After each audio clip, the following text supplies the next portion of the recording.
Hello everyone, আসসালামু আলাইকুম। নতুন বাংলাদেশে একটি নতুন রাজনৈতিক দল অপরিহার্য বলে মনে করছে টিআইবি।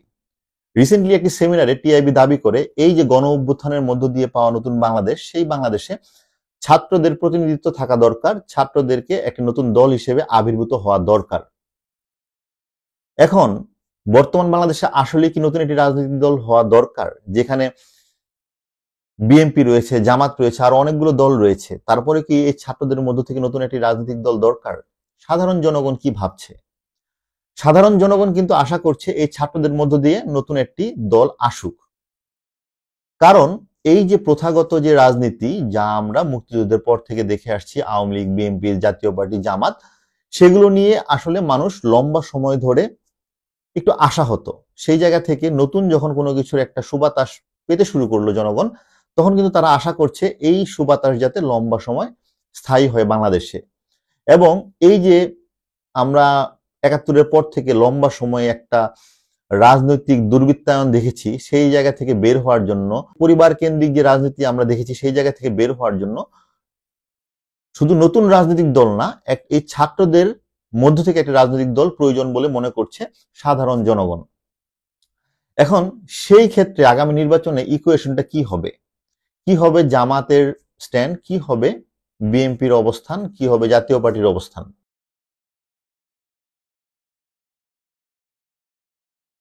যদি আমরা স্ট্যাটিস্টিক্স দেখি, জামাতের এই বাংলাদেশে নির্বাচনে কত সংখ্যক আসন পেয়েছিল, কত পার্সেন্ট ভোট পেয়েছিল, তাহলে আমরা একটা ধারণা পাবো। সেই স্ট্যাটিস্টিক্সে দেখা যায় ৯১ সালে যখন আসলে কোয়ালিশন সরকার গঠন করে এরশাদের পতনের পরে, সেখানে তারা ভোট পেয়েছিল, সিট পেয়েছিল ১৮টি এবং ভোট পেয়েছিল প্রায় ১২.৫%। পরবর্তীতে 1996-এ সেই নির্বাচনে তারা আসন পেয়েছিল ৩টি এবং ভোট পেয়েছিল 8.6%। এবং ২০০১ সালে বিএনপির সাথে যে ৪ দলীয় জোট করে তারা নির্বাচনে যায়, সেখানে তারা ভোট পেয়েছিল 4.28% এবং আসন পেয়েছিল ১৭টি। এবং ২০০৮ সালে তারা আসন পেয়েছিল ২টি, ভোট সংখ্যা ছিল বা ভোট পার্সেন্টেজ ছিল 4.6%। এর পরবর্তীতে কিন্তু জামাত ইসলামের রাজনীতি, তাদের রেজিস্ট্রেশন, তাদের যে নির্বাচন করার যে পারমিশন, সেটা নিষিদ্ধ হয়, যার কারণে পরবর্তীতে তারা নির্বাচন আর করতে পারেনি।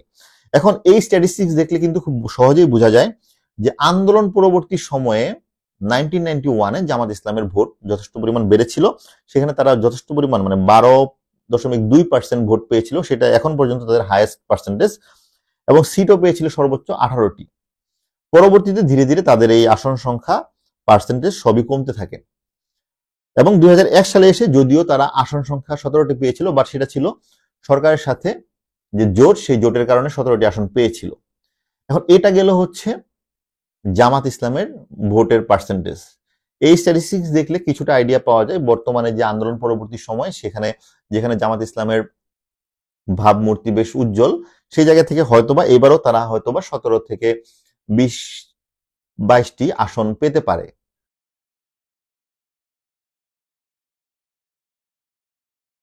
এবার আসি আমরা বিএনপির ভোটের পার্সেন্টেজ নিয়ে। এই পর্যন্ত বিএনপি কেমন ভোট পেয়েছে?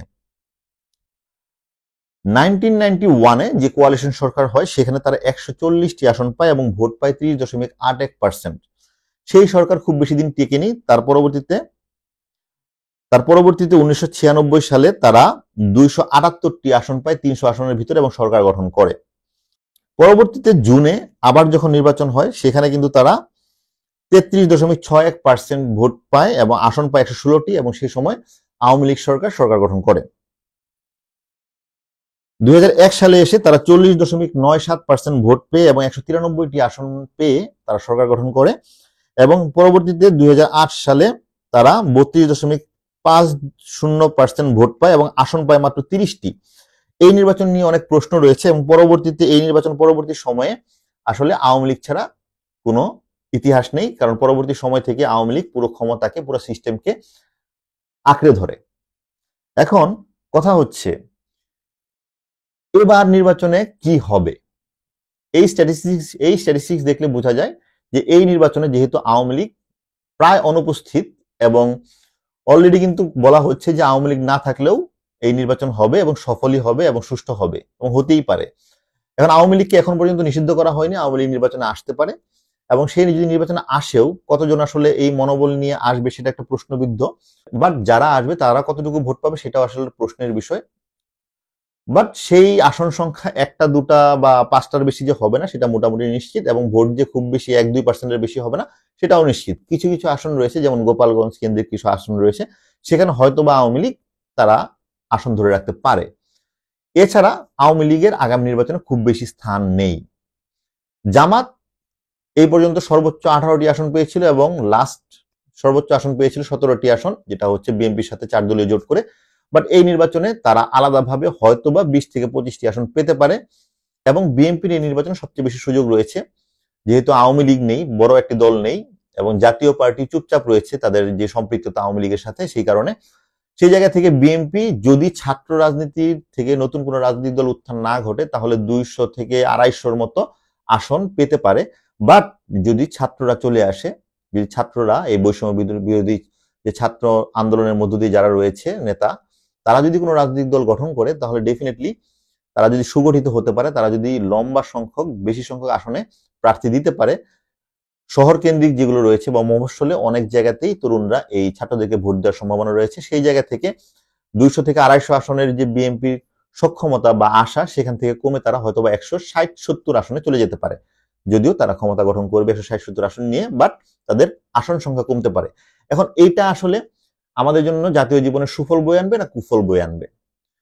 যদি ছাত্ররা রাজনৈতিক দল গঠন করে সেটা কি আমাদের জন্য ভালো হবে না খারাপ হবে? অবশ্যই জাতীয় জীবনে বাংলাদেশের মানুষের জন্য, বাংলাদেশিদের জন্য এটা অবশ্যই একটা ভালো জিনিস হবে। বিকজ এই এক কেন্দ্রিক বা একদল কেন্দ্রিক ক্ষমতায় যাওয়ার যে পরিণতি, তার পরিণতি কিন্তু আমরা খুব ভালোভাবে দেখেছি গত 15, 20, 30 বছরে। সেই জায়গা থেকে যদি আসন ভাগাভাগি হয়, যদি 130 থেকে 40টা আসন যারা সরকারে থাকবে তার বিপরীতে থাকে, তাহলে অনেক ক্ষেত্রেই এই দলগুলো এই আসনগুলো থেকে প্রতিবাদ আসতে পারে। যদি কোনো অযৌক্তিক কোনো কার্যক্রম, অযৌক্তিক কোনো পদক্ষেপ নেওয়া হয়, সেই জায়গা থেকে এই আসনগুলো থেকে প্রতিবাদ আসতে পারে। সেটা কিন্তু দেশের জন্য মঙ্গলজনক, এবং এই মঙ্গলজনক কাজটাই কিন্তু সাধারণ জনগণ আশা করছে। সেই আশা থেকেই মানুষ আশা করছে যে নতুন একটি রাজনৈতিক দল আসবে, এবং সেই রাজনৈতিক দল প্রতিনিধিত্ব করবে এই ছাত্র সমাজকে। এই ছাত্র সমাজ যুবক হবে, প্রাপ্তবয়স্ক হবে, ম্যাচিউর হবে, এবং বাংলাদেশকে একটি নতুন ডিরেকশনের দিকে নিয়ে যাবে, যেখানে পরিবার কেন্দ্রিক দলগুলোর ক্ষমতা কমবে। বিএনপি বাংলাদেশের অন্যতম একটি বড় দল। ডেফিনেটলি এই গত 15 বছরে বিএনপির উপর সবচেয়ে বেশি অত্যাচার হয়েছে। যদিও রিসেন্টলি বিএনপির নেতা ফখরুল ইসলাম সে বলেছে এই যে গণ অভ্যুত্থানের মধ্য দিয়ে যে বাংলাদেশ পেলাম, সেখানে যেই সব ছাত্র জনতা মারা গিয়েছে তার ভিতরে প্রায় 800-850 মতো মানুষজন মারা গিয়েছে অফিসিয়ালি। সেখানে বিএনপির দলীয় ছাত্র বা দলের সাথে সম্পৃক্ত জনতার সংখ্যা হচ্ছে প্রায় 450-র উপরে বা 425-র উপরে। এখন এই লাশ নিয়ে রাজনীতি কেন? এই লাশ নিয়ে রাজনীতি বোঝানোর জন্য যে এখানে তাদের বড় কন্ট্রিবিউশন রয়েছে। কিন্তু এই বিএনপি কিন্তু এই ছাত্র আন্দোলনের সময় কখনোই তারা স্বীকার করেনি এই ছাত্র আন্দোলনের ভিতরে বিএনপির সরাসরি সম্পৃক্ততা রয়েছে, কারণ সে সময় যদি এই দাবি করত তাহলে এই আন্দোলন প্রশ্নবিদ্ধ হয়ে যেত। বাট যেহেতু এই আন্দোলন সফল হয়েছে, স্বৈরাচার বাংলাদেশের যে ক্ষমতা আঁকড়ে ধরে থাকা আওয়ামী লীগ সরকার পালিয়ে গিয়েছে, এখন কিন্তু তারা দাবি করছে এই ছাত্র জনতা যারা মারা গিয়েছে তার ভিতরে বড় সংখ্যক হচ্ছে বিএনপির। এটা তাদের রাজনৈতিক কৌশল, এবং এই যে কৌশলগুলো, সেই কৌশলগুলো কিন্তু স্ট্যাটিস্টিক্যালি দেখতে শুনতে একটু খারাপ লাগলেও সাধারণ জনগণ কিন্তু এগুলোকে ভালোভাবে নিচ্ছে না। এবং সেই জায়গা থেকে বিএনপির কেন্দ্রীয় নেতাদের যে কৌশল, সেই কৌশলগুলো কিন্তু ভালো ভালো কৌশল দিচ্ছে। যেমন তারেক জি অলরেডি বলেছে যে কোনো ধরনের দলীয় ব্যানার পোস্টার দিয়ে যে শহর ছেয়ে ফেলা, সেগুলো বন্ধ করার জন্য, এবং তারা পর্যাপ্ত সময় দিতে রাজি এই অন্তর্বর্তীকালীন সরকারকে। এখন বিএনপি ডেফিনেটলি আগামী নির্বাচনে সবচেয়ে বড় দাবিদার ক্ষমতার, এটা হচ্ছে বাস্তবতা। এখন কত আসন নিয়ে ক্ষমতায় যাবে সেটা কিন্তু একটা কোয়েশ্চেন। বিএনপি ডেফিনেটলি চাবে খুব দ্রুত নির্বাচন হয়ে যাক, কারণ যত দ্রুত নির্বাচন হবে তত তাদের আসন সংখ্যা বাড়বে। কারণ যত সময় যাবে তত রাজনৈতিক দল যেগুলো অন্যগুলো রয়েছে সেগুলো যেমন গুছাতে পারবে, তেমনি নতুন একটি রাজনৈতিক দলের আসার সম্ভাবনা বেড়ে যাবে। এবং সেই রাজনৈতিক দল যদি ছাত্রদের মধ্য দিয়ে, বৈষম্য বিরোধী ছাত্রদের যারা আমরা পেয়েছি তাদের মধ্য থেকে চলে আসে, তাহলে ডেফিনেটলি তারা এই ভোটে আগামী ভোটে ভালো সংখ্যক একটা আসন নিয়ে যেতে পারে, এই আশঙ্কা কিন্তু করতেই পারে বিএনপি, এবং সেটা খুব যৌক্তিকও।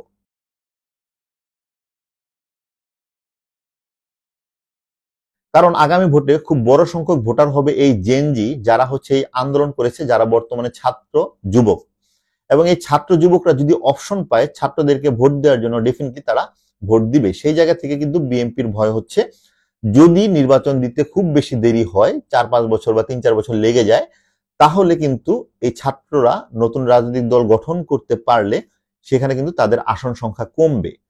হয়তোবা এখন নির্বাচন দিলে 270-80টা আসন পেয়ে যেতে পারতো বিএনপি, সেই জায়গা থেকে যত দেরি হবে তত তাদের আসন সংখ্যা কমবে। যদিও তারা দল গঠন বা সরকার গঠন করতে পারে, কিন্তু সেটা হতে পারে কমে যে 160-70টা আসন নিয়ে। এই ভয় থেকে কিন্তু বিএনপি বারবার বিভিন্ন রকম ভাবে নির্বাচনের কথা বলছে, কিন্তু আবার সরাসরি এই অন্তর্বর্তীকালীন সরকারের বিরুদ্ধে দাঁড়াতে পারছে না, বিকজ মানুষের ইমোশন কিন্তু এই ছাত্র জনতা এবং এই অন্তর্বর্তীকালীন সরকারের পক্ষে। সেই জায়গা থেকে তারা একটা কনফিউশনে রয়েছে, আসলে মানে কিছু করতেও পারছে না, কিছু সইতেও পারছে না, এমন একটা অবস্থা। কিন্তু বিএনপি নির্বাচনে আসলে ডেফিনেটলি সবচেয়ে বড় দাবিদার বিএনপি।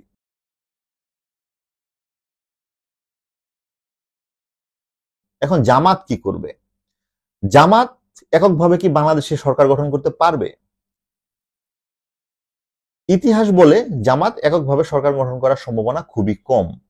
এটাতে হয়তোবা জামাতের যারা সমর্থক রয়েছে তারা কষ্ট পেতে পারে, বাট বাস্তবতা হচ্ছে জামাতের ঐতিহ্যগতভাবে বাংলাদেশের যে স্ট্যান্ড, বাংলাদেশের মানুষ তাদের সম্পর্কে যে পারসেপশন, যদিও এই আন্দোলনের মধ্য দিয়ে পাওয়া নতুন বাংলাদেশে তাদের সম্পর্কে মানুষের পারসেপশন যথেষ্ট পরিমাণ উন্নতি হয়েছে, এবং ডেফিনেটলি তাদের এই পারসেপশনের কারণে তারা ডেফিনেটলি ভোট বেশি পাবে, কিন্তু সেটা কখনোই এককভাবে ক্ষমতায় যাওয়ার মতো সংখ্যক হবে না।